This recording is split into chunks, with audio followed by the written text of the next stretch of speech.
Tem gente que cria gato, tem gente que cria cachorro. Ah, essa menina,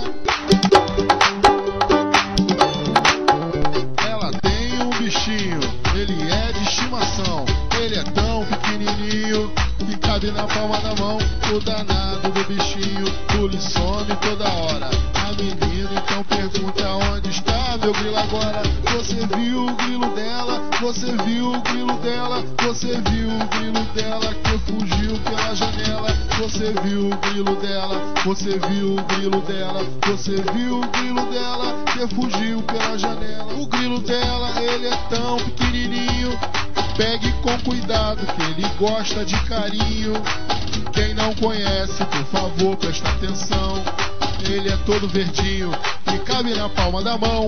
Você viu o grilo dela? Você viu o grilo dela? Você viu o grilo dela que fugiu pela janela? Você viu o grilo dela? Você viu o grilo dela? Você viu o grilo dela que fugiu pela janela? O grilo dela, ele é tão pequenininho.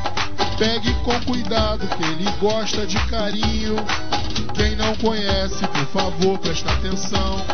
Ele é todo verdinho e cabe na palma da mão. Você viu o grilo dela? Você